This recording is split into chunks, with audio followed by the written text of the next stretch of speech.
오늘 이 여자와 예수님의 대화는요, 우리가 지금까지 다루었던 내용의 결론부다라고 할 수 있습니다.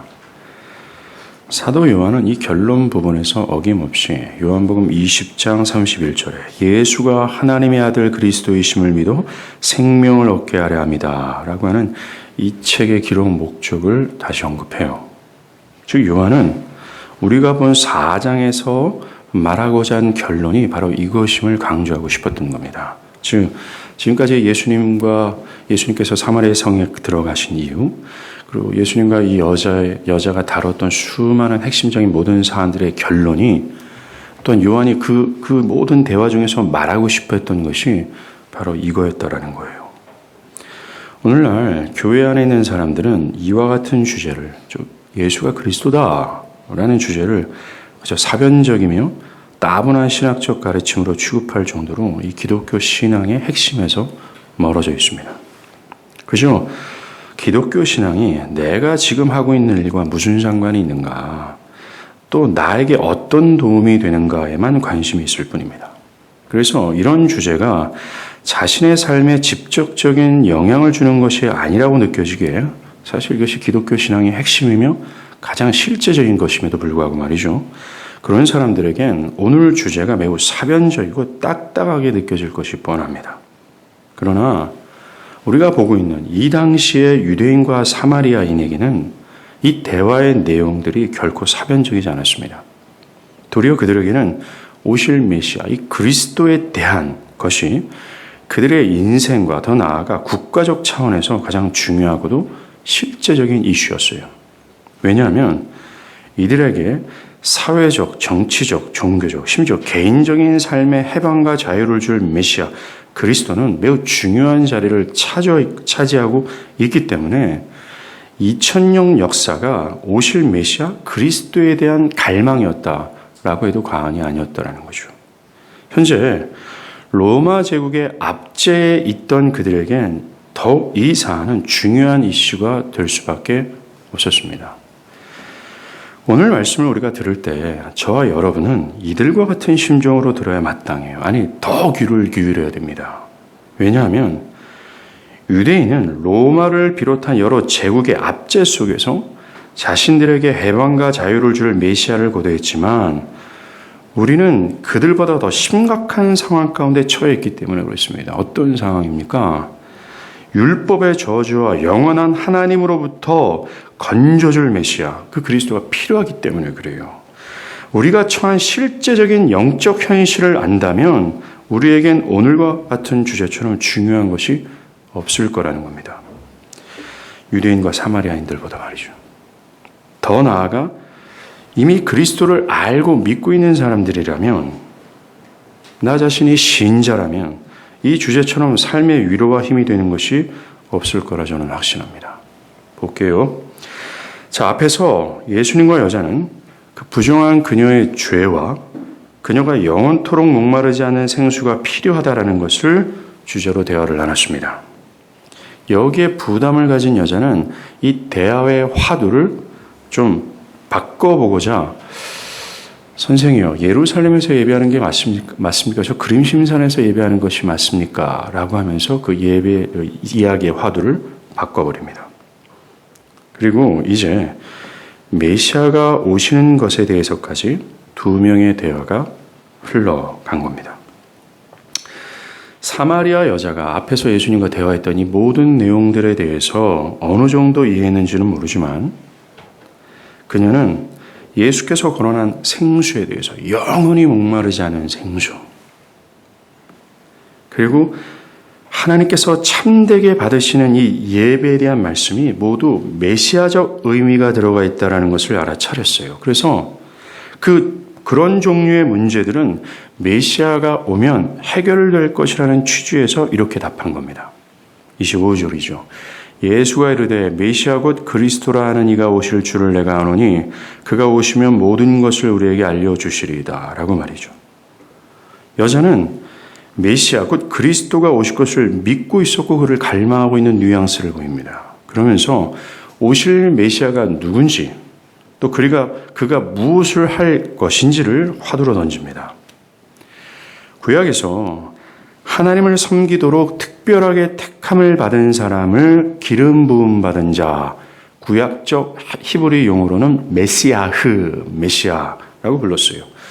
이 용어와 정확하게 일치하는 헬라어가 크리스토스, 그리스도라는 것입니다. 즉 그리스도가 곧 메시아라는 거죠.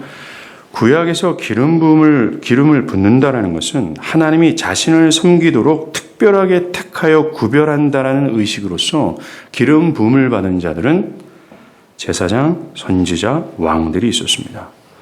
이런 여호와의 기름 부음 받은 자들, 메시아흐죠. 곧 여호와의 메시아로 묘사가 된 겁니다. 넓게는 사람뿐만 아니라 성전에서 쓰이는 그릇과 집기들 모두가 기름 부음을 받았기에 뭔가 성별되고 구별되고 특별하게 하나님께서 사용하도록 이렇게 부름을 받았기에 이 범주에 포함된다 할 수 있죠. 구약의 이런 메시아들은 미래 이상적인 메시아를 보내실 약속의 모형이 됐고, 오신 예수가 바로 이들이 말하고자 했던 진짜 메시아, 이상적 메시아가 된다는 겁니다. 그러하기에 우리는 구약에서 등장하는 이 메시아들을 통해서 진짜 오실 메시아이신 예수가 어떤 역할을 하며 그가 누군지를 알아야 돼요. 더 나아가 우리가 그 예수께 무엇을 구해야 되는지, 즉 우리 신앙이 어떤 형태가 되어야 되는지를 우리는 알 수 있다는 겁니다. 예를 들어서 구약의 왕들은 백성의 목자로서 백성을 보호하고 돌보며 그들을 섬겨하는 일에 헌신해야 될 왕적 메시아들이었어요. 이스라엘 왕 가운데 최고는 다윗이었지만 대부분의 구약의 왕들은 목자로서의 역할을 수행하지 않았습니다. 그런 왕들의 실패로 인해 이스라엘은 자신들을 모든 원수의 압제로부터 자신들을 건지고 보호하고 인도하고 먹이고 평안케 해줄 그런 헌신적인 이상적 메시아를 고대할 수밖에 없었다는 겁니다. 당대 통치하는 왕이 불완전할수록 더 많은 경건한 자들은 미래에 오게 될 이상적 왕을 기대할 수밖에 없었다는 거죠. 특별히 수세기를 걸치면서 미래에 오게 될 이 메시아가 다윗의 후손을 통해서 오실 것을 그들은 기대했습니다. 이사야는 11장 1절에서 새로운 왕이, 즉 이상적 메시아적 왕이 있잖아요. 다윗의 가문에서 나올 것을 말합니다. 이새의 줄기에서 한 싹이 나며 그 뿌리에서 한 가지가 나서 결실할 것이다. 자, 그리스도가 도래하는 복음서의 시작이라고 얘기하는 마태복음 1장 있잖아요. 거기에 그리스도의 족보가 쭉 나갑니다. 그 족보가 말하고자 하는 게 뭐예요? 이 예수가 선지자들이 말하는 것처럼 다윗의 후손으로 나왔잖아 라면서 이 다윗의 혈통에서 나온 예수가 그리스도이심을, 이분이 진짜 왕적 메시아이심을, 정말 이상적 메시아이심을 증거하고 있다는 겁니다. 자, 예수님이 이 땅에 오셨을 때죠. 그 당시 로마의 속국이 된 이스라엘 입장에서는 오실 왕적 메시아를 갈망할 수밖에 없어요. 그분이 오셔서 이 원수의 압제에서 우리를 다 자유케 하시고 우리를 먹이시고 보호하실 것을 기대할 수밖에 없었다는 겁니다. 문제는 이거예요. 유대인들은 그 오실 분을 그저 정치적이고 군사적인 측면에서 자신들을 자유케 할 것만을 기대했다라는 겁니다. 오직 선한 자들, 특별히 누가복음에서 등장하는 시므온과 안나 같은 사람 말고는 자신들을 죄와 진노에서 건져줄 영적 메시아를 갈망하고 기다리는 사람이 거의 없을 정도였어요. 유대인들에게 메시아란 그저 다윗 왕국의 복된 상태로 자신들을 되돌려줄 자로만 여겼을 뿐이라는 겁니다. 그분이 오셔서 강력한 왕처럼 자신들을 로마에서 건져줄 것이다 라고만 기대했다라는 거예요. 자신들이 로마의 종노릇하고 있는지는 생생하게 느꼈지만, 그래서 어떻게 해서든지 그것에서 벗어나고 싶어 했지만 정작 자신들의 율법의 정죄와 하나님의 진노 아래서 죄의 종노릇하고 있는지를 도무지 깨닫지 못했어요. 그래서 그거로부터, 즉 죄로부터의 구원을 정작 갈망하지 않았다라는 겁니다. 그 오실 메시아가 우리를 저 죄에서, 지긋지긋한 저 죄에서 자유케 할 자로 여기지 않았고 그쪽으로 관심을 두지 않았다는 겁니다. 이들이 기대했던 메시아적 왕은 영적인 것이 아니라 그저 육적 메시아였을 뿐이에요. 근데 여러분, 오늘날 교회 안에 있는 사람들이 유대인과 똑같이 그리스도를 바라봐요. 자신들의 경제적 결핍과 미래의 안녕과 육체적인 강화를 도와줄 그리스도만을 기대한다는 겁니다. 현재 거지 같은 나의 삶의 형편을 좀 복된 형태로, 복된 상태로 되돌릴 자로만 그를 여긴다는 겁니다. 죄인이 구원이니 영성이니 다 중요하다고 말을 든 분명히 하지만 그것은 다 기독교 안에 들어오면 기본적으로 깔리는 사안들이고 그것 말고요. 지금 내 정말 피곤한 삶 있잖아요. 내 복잡하고 염려하는 모든 사안들을 해결해 줄 그 상대, 육적 그리스도로만 바라보고 있다는 겁니다. 나의 마음의 안정과 행복을 도와줄 수단으로만 예수를 보는 거예요. 이들이 이렇게만 예수를 갈망하는 이유가 뭔지 아십니까? 정작 자신이 죄와 허물로 죽고 하나님의 저주 아래 있다라는 사실을 못 깨달은 거예요. 자신이 죽을 죄인임을 성령으로 깨닫고 자신이 지옥 앞에 있어서 정말 하나님의 형벌 앞에 내가 직면해 있다는 사실을 두려워해 본 적이 없기 때문에 그래요. 자신의 힘과 지혜로는 이런 저주와 형벌에서 자유할 수 없다는 사실로 절망해 본 적이 없기 때문입니다. 쉽게 말해서 진정한 자신의 처지와 상황을 모르기 때문에 그래요. 자신의 진정한 처지와 상황에 눈을 뜨게 된다면 이 죄의 형벌과 하나님의 심판, 이 무시무시한 지옥의 형벌에 직면해 있는 내가 필요한 것이 마음의 평안도 아니고 육적인 번영도 아니고 자녀가 공부 잘해서 좋은 대학 가는 것도 아니고 나에게 가장 필요한 것은 이 영적인 문제를 해결할 진짜 그리스도구나 라는 사실을 알게 될 텐데 모른다는 겁니다. 그래서 복음서에서 나오는 자들처럼 다윗의 자손 예수여 좀 나를 불쌍히 여기소서 나는 죄인으로소이다라는 고백을 못하는 거예요. 고작 예수를 갈망하는 이유가 내 자녀, 내 사업, 내 미래, 결혼, 인생을 강화시킬 육적인 수단으로만 바라본다는 겁니다. 그저 자신이 하고 있는 일을 도우는 예수, 외롭고 슬플 때 자기 편이 되어주는 예수만 바랄 뿐이라는 거예요. 자신에게 필요한 그리스도는 그런 영적 차원의 그리스도가 아니라 지금 나의 지옥과 같은 삶을 해결할 유대주의적 메시아만을 간구하는 거예요. 아니야. 여러분이 처해 있는 진정한 처지, 어떤 현실이 있잖아요. 내가 하나님 앞에서 죽어마땅한 죄인이라는 사실을 깨닫고 여러분 앞에 직면해 있는 하나님의 형벌을 진짜 모르고 깨닫고 그것을 확실하게 보지 못했다면 여러분들이 지금 믿고 있는 그리스도는 육적 그리스도님 맞아요. 성경에서 계시하는 예수가 아니라는 게 분명해요. 그 예수는 여러분을 구원할 예수도 아니고 짝퉁이라는 겁니다. 여러분은 엉뚱한 우상을 숭배하는 꼴이 되는 거예요. 자, 여러분은 어떤 예수를 믿고 있나요? 어떤 그리스도를 만났고 어떤 그리스도를 갈망하고 어떤 그리스도와 교제하고 있나요? 정말 나 자신이 어떤 메시아를 모시고 있는지 물어봐야 돼요. 육적 그리스도인가 아니면 이 영적인 사안을 해결할 그리스도인가? 여러분들 우리가 요한복음 봤잖아요. 요한복음의 기록 목적을 사도 요한이 얘기했어요. 예수가 하나님의 아들 그리스도이심을 믿어 니네들이 생명을 얻기를 바래. 이게 성경 전체가 주장창 말하고 또 말하고 하자는 바예요. 그리고 성경 전체는 오실 메시아 그리스도를 영적인 상황과 관련 짓고 이것만을 위해서 그분은 오셨고 이것만을 위한 그리스도야라고 말했단 말입니다. 정말 여러분들이 죄의 압제 속에서 나를 자유케 할 그리스도를 갈망해 본 적이 있나요?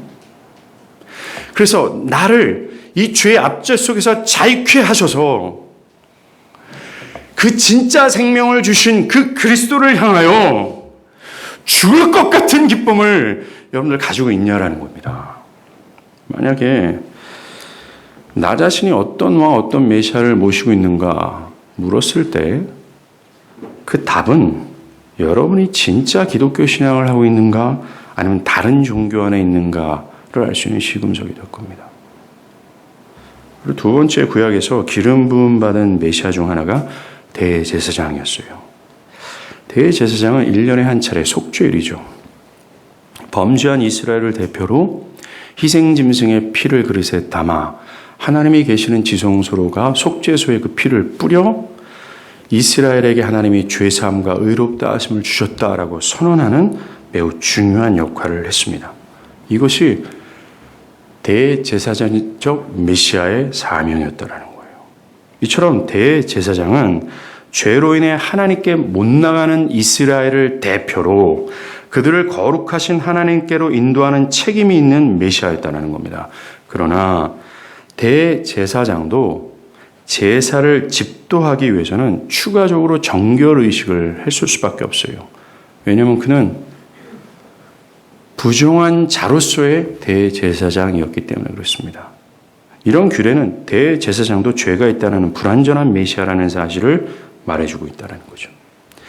이스라엘 역사에서 눈에 보이는 대제사장들도 왕적 메시아들처럼 온전치 못하고 실패하고 맙니다. 특별히 예수님 당시 대제사장들은 로마의 권력과 결탁하여 그 권세를 누리는 등 온갖 부정에 휩싸여져 있었어요.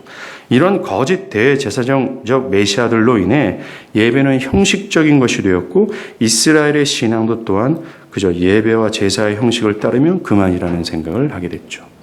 오늘날도 마찬가지입니다. 사람들은 이런 대제사장적 메시아의 사명이 내 영혼에 적용되는 것에 대한 별로 관심이 없습니다. 즉, 내가 진짜 메시아, 그 예수로 말미암아 영단번 죄사함을 받고 하나님께 나아감을 얻어 하나님의 얼굴을 배웠고 그분의 향취를 느끼며 그 영광스러움에 내가 전율할 수 있는 자가 되었는가? 이 사안에 대해서 별다른 고민도 없고 이 사안은 별로 대수롭게 여긴다라는 겁니다. 그죠? 내가 진짜 죄사함을 받고 하나님께 나아갈 수 있는 자격을 가지고 있는 자인가라는 것보다 자신이 그저 교회 안에 속해 있고 종교적인 행위를 하고 있으며 생각으로는 기독교 신앙을 하고 있다라는 것으로 그만으로 여깁니다. 그것으로 자신이 메시아의 사명이 자신에게 적용되었다라고 여기는 거예요. 즉 내가 그렇게 하기 때문에 나는 이미 죄사함을 받았고 하나님께 나아갈 예배자야 라고 자기를 여긴다라는 겁니다. 진짜 신자가 아닌데 가짜인데 내가 진짜 죄사함을 받아 하나님의 예배자가 되었다라고 생각하고 얘기한다라는 거예요. 정말 참된 자로 자신을 여기면서 하나님이 어쩌고 저쩌고 하는 사람들이 얼마나 많냐라는 겁니다. 마지막 기름 부음 메시아 중 하나가 구약에서 선지자들이 있습니다. 이들은 하나님께서 보이시는 것을 가르치고 전달하는 역할을 했어요. 선지자들은 백성들을 하나님께로 돌아오도록 회개를 촉구했고 그들에게 하나님의 뜻을 전하여 하나님께로 그들이 가기를 원했다는 겁니다. 선지자들의 역할이 없었다면 이스라엘은 회개할 수 있는 기회를 잃어버릴 수밖에 없어요. 그 결과 그는 하나님의 은혜를 입지 못했을 겁니다. 그럴 정도로 선지자적 메시아의 역할은 중대했어요. 그러나 구약의 역사를 보면 우리가 알듯이 사람들은 메시아들을 좋아하지 않았습니다. 그들을 거절했죠. 여러분들 진짜 메시아도 비슷하지 않습니까? 진짜 메시아도 2000년 전에 오셔서 당신의 백성들에게 하나님의 뜻을 말하고 또 말했지만 그리고 회개를 촉구하고 촉구했지만 하나님께로 돌아오라고 말하고 말했지만 그들은 진짜 메시아를 좋아하지 않았고 그를 거절했습니다. 그 결과를 그를 죽인 거예요. 우리가 살펴본 것처럼 구약의 메시아들, 왕들, 선지자들, 또 대제사장, 헬라어는 그리스도들이라고 할 수 있죠. 그들의 존재와 그들 사명들이요 모두가 다 공통된 게 있습니다. 즉 하나님께서 자신의 특별한 사명을 위해 부르고 구별하여 기름 부은 메시아들은 모두가 다 하나같이 다 죄 가운데 있는 하나님의 백성들의 죄사함과 그들을 하나님께로 이끄는 사명뿐만 있을 뿐이었다라는 겁니다. 다른 어떤 특별한 사명이 있지 않았다라는 거예요.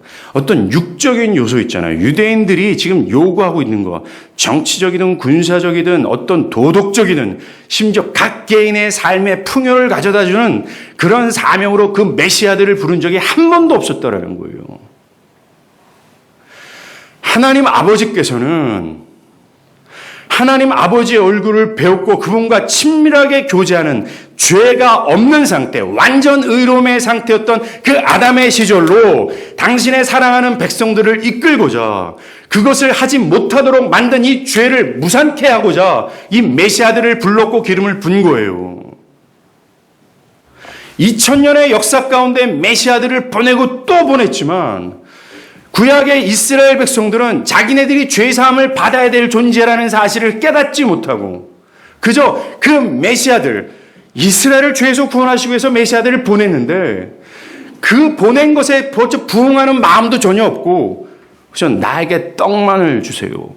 나에게 자식 새끼 잘 되게 해주세요.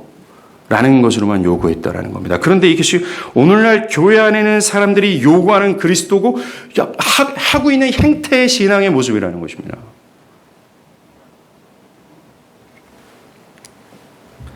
모두 다 이 메시아들의 사명은 하나같이 다 죄사함과 그 이후에 그들을 하나님께로 인도하여 하나님을 경외하며 하나님을 즐거워하는 백성으로 만들기 위해서라는 것입니다. 이렇게 구약은 오실 메시아를 예표하며 오실 메시아의 사명을 알려줬습니다. 그런데 오늘 위대한 소식을 전해요. 사마리아 여자가 25절에 말한 그가 오시면 모든 것을 우리에게 알려주실 거예요. 즉 진짜 메시아가 오면 진짜 이 모든 사안들을 우리에게 알려줄 겁니다. 생수도 줄고 예배 사안도 다 해결될 거예요. 라고 말하자 예수가 뭐라고 답해요? 바로 그가 나다라고 얘기하잖아요. 즉 뭐예요? 그 예수가 진짜 구약의 메시아들이 모형하고 있던 진짜다. 이분이 진짜 왕이고 대제사장이며 선지자다. 이분이 왔다라고 예수님 자신이 선언하고 있다는 겁니다. 그러하게 모든 보편적인 인류들이 있잖아요. 죄 사슬에 얽매여져 있고 마귀의 뜻을 쫓아 마귀의 종로를 타며 살아가는 불행과 저주 가운데 있는 자들. 먼 미래가 안 될지 모르지만 그 미래에 닥쳐있는 하나님의 심판과 형벌 앞에 직면해서 두려워하고 절망할 수밖에 없는 영혼들에게 유일하게 소망을 가질 자가 이 예수라는 거예요. 사도 요한은 지금 이거 말해주고 싶어 하는 겁니다. 지금 예수가 그가 나다라고 말씀은 구약에서 말하는 진짜 왕적 메시아가 나 예수라고 말씀하는 거예요. 정말 내가 즉 예수가 죄인들을 위해 마귀의 세력을 산산히 부수고 여러분들 이 주님께서 마귀의 세력을 부숴버린다라는 이 소식을 진짜 기뻐하는 사람이 누군지 아세요? 옛날 애굽에서 종노릇하는 이 노예였던 이 유대인들과 같이 자기 자신이 이 마귀에게 종노릇하며 거기 사슬에 꽁꽁 묶여져 있다는 사실로 고통했던 사람들만 요 예수가 마귀를 산산히 부셨다라는 요 메시지에 기뻐할 수 있어요. 근데 다 사변적이잖아요, 이게. 사람들이 느끼는 게. 그들의 손아귀에서 당신의 백성들을 구출하여 그들에게 해방과 자유를 주시는 왕이라는 겁니다.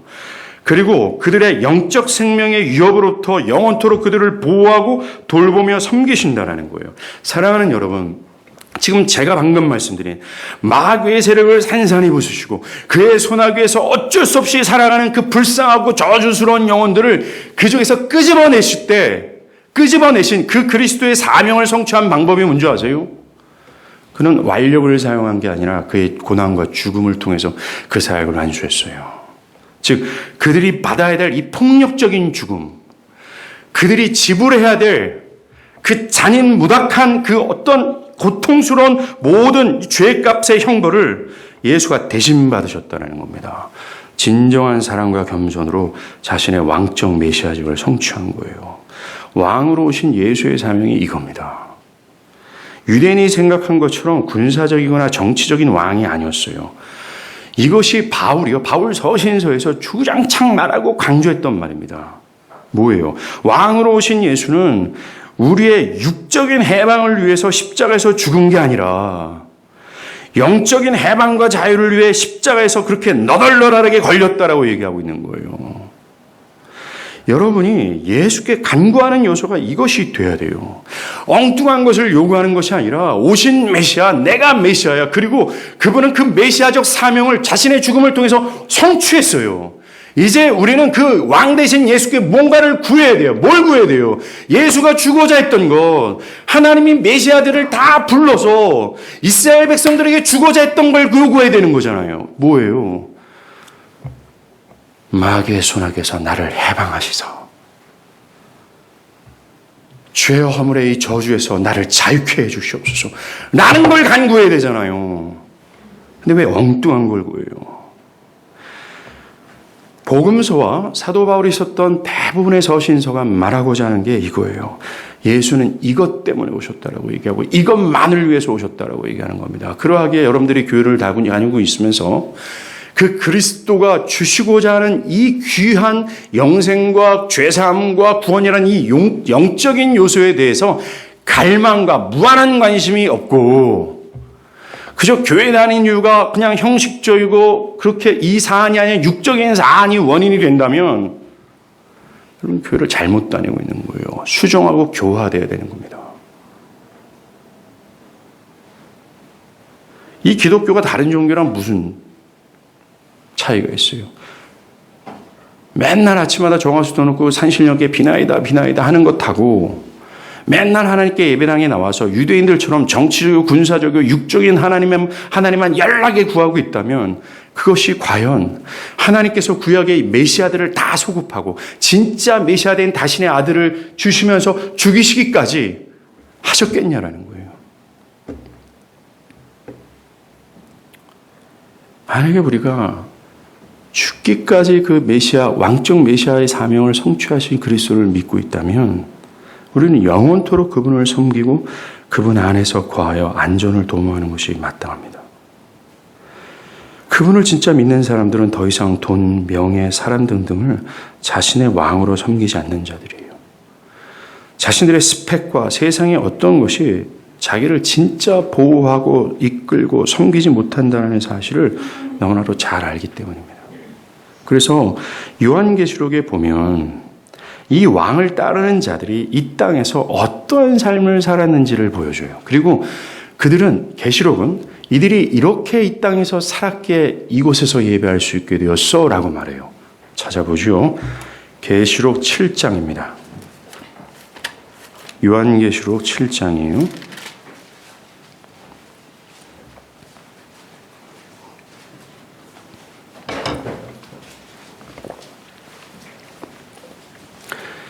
요한계시록 7장 13절하고 14절이에요.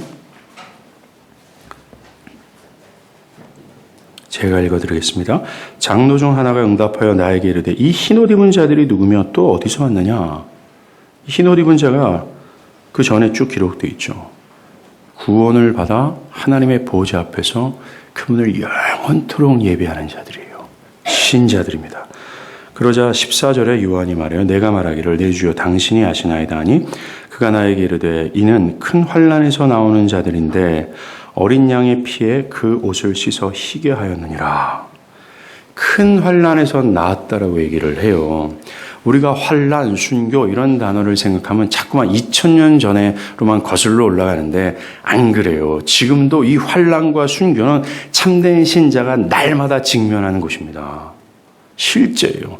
날마다 사도 바울이 말하는 것처럼 내 안에 끌어오는 죄성과 나를 주장하고 내 견해에 따라 내 정신에 따라 움직이는 것을 날마다 순교당하며 내 유익이 아닌 하나님의 영광과 유익을 추구하느냐, 세상을 거스르는 것 때문에 세상에서 손해보며 살아가는 것, 그 환난에서 건짐을 받은 자들이 여기서라고 얘기하고 있습니다. 또 하나 보죠. 계시록 12장 11절입니다. 계시록 12장 11절이에요. 도대체 어떤 자들이 예수를 왕으로 삼고 이 땅에서 살아가는지, 또 이 땅에 살아가는 모습이 어떤지 계시록 12장 11절 제가 읽을게요. 또 우리 형제들이 어린 양의 피와 자기들이 증거하는 말씀으로써 그들을 이겼으니 그들은 죽기까지 자기들의 생명을 아끼지 아니하였도다. 이런 구절을 읽어도 또 2000년 전으로 다시 돌아가면서 그때 성도들이 생명을 아끼지 않았지라고 얘기합니다. 안 그래요. 이거는 현대를 살아가던 주님이 오시는 날까지 이 땅에서 살아가는 모든 신자들의 삶의 모습을 그대로 투영한 겁니다.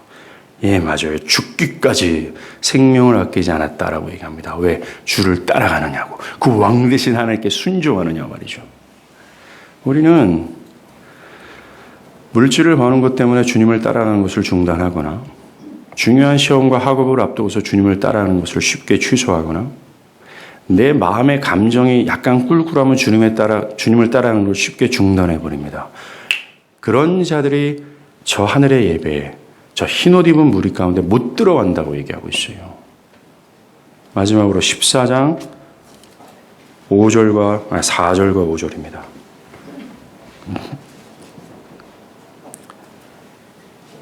계시록 14장 4절과 5절이에요. 제가 읽을게요. 이 사람들은 여자와 더불어 더럽히지 아니하고 순결한 자라 어린 양이 어디로 인도하든지 따라가는 자며 사람 가운데서 속량함을 받아 처음 익은 열매로 하나님과 어린 양에게 속한 자들이니 그 입에 거짓말이 없고 흠이 없는 자들이로다. 어린 양이 인도하는 대로 어디든지 따라가는 자들이라고 얘기하는 겁니다. 그리스도께서 그들을 아골골짜기로 인도한다 할지라도 예스! 그들을 콜로세움의 사자밥이 되는 상황 가운데 그들을 인도한다 할지라도 그들을 푸른 초장에 그들을 누이신다 할지라도 어디든지 따라 순종하는 자들이 이 예배 가운데 서요. 계시록은 반복적으로 왕적 그리스도의 나라에 속한 자들이 누군지 그리고 영원토록 그 나라에 거할 자들이 어떤 삶을 살고 어떤 신앙의 모습을 가졌는지를 언급해요. 오늘날 교회 안에서 신앙의 패턴들이 굉장히 다양하죠. 한마디로 굉장히 팬시합니다. 굉장히 사람 관계 중심이 돼요. 그래서 사람 관계가 원활하고 매우 친근하고 그 사람의 관계가 강화되면 내가 마치 좋은 신앙과 좋은 신앙생활을 하고 있는 것처럼 여기고요. 그러다 금세 그 사람의 관계가 약간 뒤틀려지고 어그러지면 이 사람들의 신앙을 정죄하는 형태로 확 바뀌어버립니다. 그리고 기독교 신앙을 그저 음식점에서 두 손 모아 기도하고 좋은 이념과 사상을 서로 나누는 것쯤으로 생각을 해요. 그런데 계시록에서 말하는 참된 신자와 그들이 하는 신앙의 패턴을 한번 보세요. 여러분들이 정말 왕적 그리스도를 섬긴다면 이러한 형태를 살게 될 것이며 이러한 신앙을 견지하며 결국은 그곳에 설 거예요. 웃기지 말아요. 지금처럼 나처럼 신앙하다가는 저 영원한 천국의 흰옷 입은 무리 가운데 섞이는 것이 아니라 저 염소로 지옥의 형벌에 떨어질 수밖에 없다는 것을 꼭 기억해요.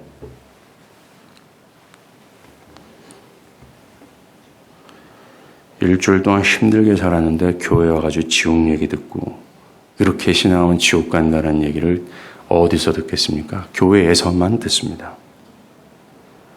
그리고 예수가 그가 나다라는 선언은 내가 진짜 대제사장이다. 흠이 많고 옛날에 실패를 밥 먹듯 했던 그 대제사장들이 너희들을 대표했잖아. 너희를 이끌고 하나님께로 갔잖아. 그래서 매년마다 제사를 해야 됐잖아. 안 그래? 나는 십자가 위에서 이 모든 제사를 다 성취했어.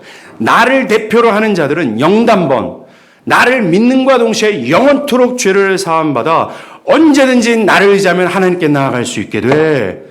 그래서 내가 진짜 대제사장 메시아야라고 선언하는 거예요. 마지막으로 그가 나다. 내가 진짜 선지자적 메시아다라고 말씀하는 겁니다. 예수는 구약의 여러 선지자들이 드러내고 싶어 했던 하나님과 하나님의 뜻을 최종적으로 계시하는 자라고 말씀하시는 겁니다. 히브리서 기자는요, 그동안 구약에서 여러 모양과 여러 사람들이 하나님과 하나님의 뜻을 계시하려고 했지만 이제는 최종적으로 아들 안에서, 즉 그리스도 안에서 하나님과 하나님의 뜻이 계시됐다, 드러났다라고 하는 겁니다. 그렇습니다. 사랑하는 여러분, 사람의 지혜와 지식으로는 하나님을 알 수가 없어요. 왜요? 지난주에 우리가 살펴본 것처럼 하나님은 영이시기 때문에 그렇습니다. 우리는 절대로 우리의 힘과 지혜는 하나님을 알 수 없어요. 오직 그리스도를 통해서만 알 수 있습니다. 자, 보세요. 어떤 사람들은 성경에 기록되어 있는 이걸 통해서, 성경의 계시를 통해서 하나님을 알 수 있다고 얘기합니다. 예, 맞아요. 그런데 먼저 무엇이 필요합니다. 뭔지 아세요? 그리스도께서 십자가에서 처절하게 죽으시면서까지 우리를 구원하고자 하셨던 그 십자가의 모습을 통해 드러난 하나님의 선하심 있잖아요. 하나님의 무궁하심을 먼저 봐야 됩니다. 그걸 깨달은 이후에야, 그제서야 이 성경이 말하는 것이 육적 메시아가 아니라 다 영적 메시아를 우리에게 말하고자 하는 것을 그제서야 깨닫고, 구약에서 아브라함이 복받고 이삭이 복받고 하나님 잘 믿고 복받는 모든 이런 육적인 번영들이 그리스도 안에서 받는 영적인 축복이구나라는 사실을 진짜 뼈저리게 느껴지는 거예요. 그 그리스도의 십자가를 통하여 그 은혜에 전율하고 그 아들을 죽이시면서까지 보내신 하나님의 선하심에 놀라지 않는 사람들은 맨날 성경 봐봤자 모른다라고 얘기하는 겁니다. 다 신앙의 패턴이 영적인 사안이 아니라 다 육적인 패턴으로 굴러가는 거예요. 다 사람 관계하고 다 지금 그지 같은 나의 상황 구원할 예수만 찾고 나와 관계되고 나에게 도움되는 신앙의 패턴만 찾고 늘어지는 겁니다. 하나님은 이제 그리스도의 구원을 통해서 먼저 자신을 보여줘요. 그 다음에 성경입니다. 만약에 안 그렇다면 그냥 교회 다니는 거예요. 그냥 교회 다닌다고 하나님을 아는 게 아닙니다.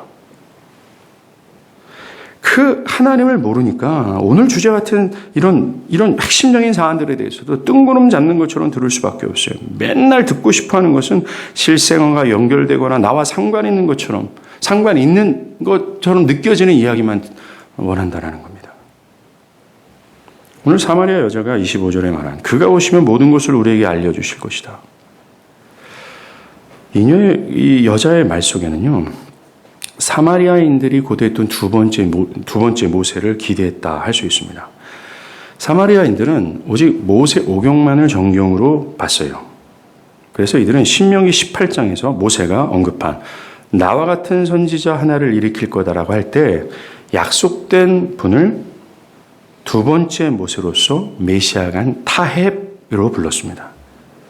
앞으로 오실 두 번째 모세를 통해서 과거에 모세를 통해 일하셨던 하나님이 두 번째 모세를 통해서 영적 해방과 그리고 사마리아 여자가 지금 말한 이 모든 사안들에 대해서 우리에게 진정한 진리를 말해줄 거라고 그들은 믿었다라는 거예요. 그래서 어떻게 보면 사마리아인들이 유대인들보다 이 메시아적 관점이 더 순수했다 말할 수 있습니다. 유대인들은 성경이 말하고자 하는 메시아가 아니라 메시아를 자신들의 유익과 구매에 맞춰서 이해했어요. 그래서 예수님은요, 언제나 유대인들에게 자신의 어떤 이적 사역을 딱 베푸신 후 너 이거 아무한테도 얘기하지 마 라고 숨기셨어요. 즉, 이 유대인들이 자신을 군사적, 정치적 메시아로 오해하기를 원치 않았다는 겁니다. 여러분들, 이 말이 굉장히 무서워요. 즉, 예수님께서 이적 사역을 베푸신 후에 자신의 그리스도 되심, 자신의 메시아 되심을 숨겼다라는 것은 그들에게 자신을 드러내지 않았다라는 말이에요. 이 말이 뭡니까? 그들에게 죄사함과 의롭다 하심을 허락하여 하나님께 나아가는 축복을 차단하셨다라는 겁니다. 자기를 오해하는 유대인들에게 말이죠. 지금도 오해하잖아요. 이것처럼 불행이 어디 있습니까? 오늘날에도 예외가 없어요. 아예 예수를 모르는 자들보다 예수를 유대인들처럼 자신들의 유익과 구매에 맞춰서 이해하고 속 믿고 있는 자들이 더 위험스럽다 할 수 있는 거예요. 형식적인 그리스도인, 거의 그리스도인 있잖아요. 아까 말한 육적인 그리스도를 바라보는 자들에겐 예수가 그리스도 되심을 숨기는 거예요. 안 보여줘요, 그들에게. 왜냐하면 이들은 자신들이 믿고 있는 메시아가 성경에서 말하는 메시아로 굳게 믿고 있어서 그것으로 고착되어야 된 견해를 가지고 있어서 진짜 메시아를 거절할 가능성이 다분히 있기 때문에 그렇습니다. 그래서 처음 신앙에 잘못 들어가잖아요. 그가 예수를 믿기란 바리새인이 예수 믿는 것처럼 힘들게 되는 거예요. 여러분 그렇지 않습니까? 그런 자들에게 오늘날도 성령은 그리스도를 계시하지 않아요. 그냥 여전히 똑같은 신앙의 패턴입니다. 개혁이 일어나지 않죠.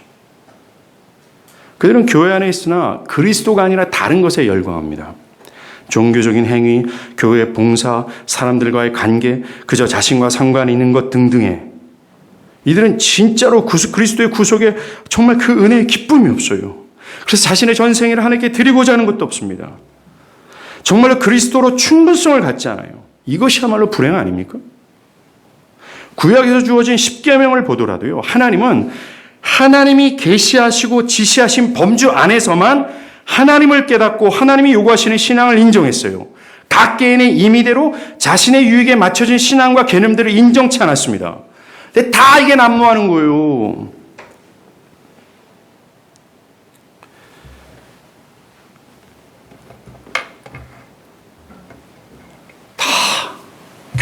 교회는 이런 것이다. 이런 사람이 교회를 섬기는 것이다. 하나님이 이런 분이다. 신앙은 이런 거다.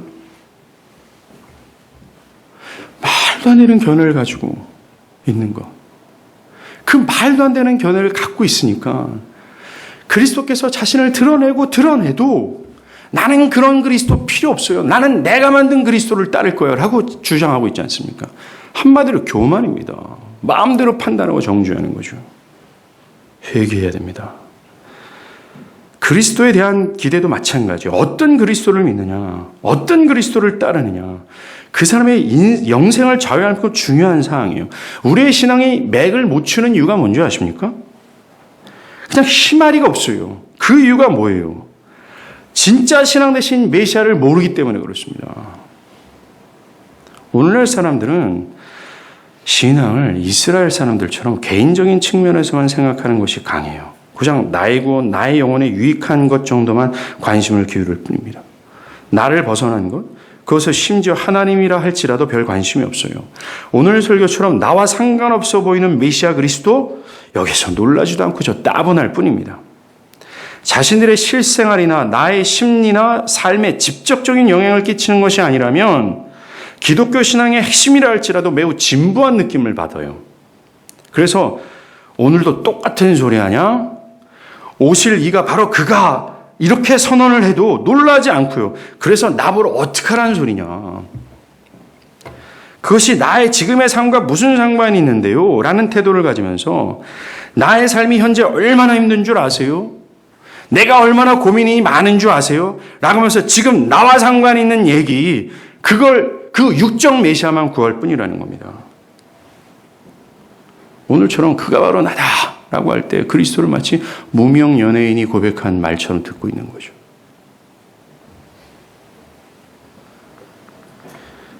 사랑하는 여러분, 그리스도는 예수 그리스도는 구약의 유대인이나 현대인들이 얘기하는 짝퉁인 메시아가 아니에요.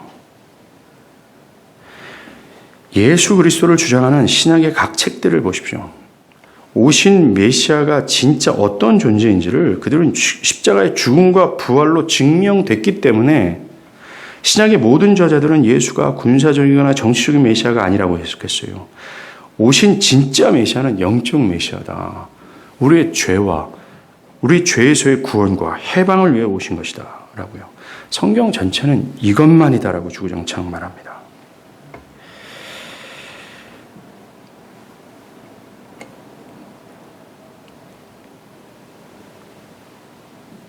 오늘 본문에 아까 제가 말씀드린 것, 짝퉁 메시아를 믿고 있는 사람들에게 그리스도는 자신을 계시하지 않아, 자신을 안 드러냈잖아요. 그런데 오늘 본문에 예수께서 그 메시아가 바로 나야 라면서 자신의 그리스도 되심을 확 드러내요. 누구에게? 수가성에서 부정하다 하는 이 여자에게 밝힌 겁니다. 우리가 보진 않았지만 이 여자는 이후에 28절에 보면요, 동네로 들어가서 내가 그리스도를 만났다라고 진 거예요. 이걸 보더라도 그녀는 예수의 그리스도심을 보고 그를 믿었어요. 유대인들에게 자신의 그리스도 되심을 그렇게 숨기시던 예수께서 이 여자에게 자신을 밝힌 겁니다. 이게 시사하는 바가 있죠. 이 여자는 25절에 그가 오실 것을 내가 아오나니 즉 자신의 죄와 자신이 생수가 필요한 존재고 어떤 예배의 문제를 이야기하면서 자연스럽게 메시아가 오시면 이 모든 것이 해결될 것임을 그는 믿었어요. 비록 삶은 부정하고 불결하다 할지라도 다른 사람들에게 손가락질 받는 처지라 할지라도 그녀는 메시아 그리스도가 오시면 자신의 이 모든 부끄러운 죄와 목마른 삶의 생수가 넘쳐 흐를 것을 믿었습니다. 그리고 자신이 부끄럽지만 메시아가 오면 자신도 하나님께 나아가 예배할 수 있게 됐음을 믿었어요. 그녀는 정말로 성경에서 말하는 메시아 그리스도에 대한 갈망이 있었고 오늘날에도 이런 자에게 주님은 당신을 계시하는 거예요. 만약 여러분이 하나님 앞에서 이 여자처럼 내가 부정하고 불결한 존재라는 사실을 알지만 내가 정말 고개를 못 들 염치 없는 죄인이지만 메시아 그리스도라면 나의 모든 죄가 사함을 받고 그 죄의 저주로부터 내가 자유하여 거룩하신 하나님께 나아갈 수 있을 거라는 이 분명한 믿음이 있다면 성령은 여러분들에게 그리스도를 드러낼 겁니다. 그리스도의 영광을. 그래서 그게 바로 나야 라고 하는 그 거침없이 드러내는 그리스도의 영광을 보고 그걸 맛보며 그리스도로 말미암아 기뻐하고 그것의 충분성을 갖는 것이 어떤지를 맛보게 될 거예요. 정말 와, 저 그리스도가 있으면 내가 지금 아픈 거, 자식 새끼 문제 일으키는 거, 내 미래에 암담한 거, 그 모든 문제도 다 필요 없어요. 나는 정말 그리스도께서 나를 구원하셨다는 이거 자체만으로도 나는 충분하고 말하게 될 거예요. 그런 자에게 그리스도는 드러납니다. 자, 그리스도가 어떤 분으로 그들에게 다가가는지 한번 보세요. 26절 보세요. 26절에 이 영어 표현을 보면 I am he라고 표현합니다. 근데 원어로는요, he가 없어요.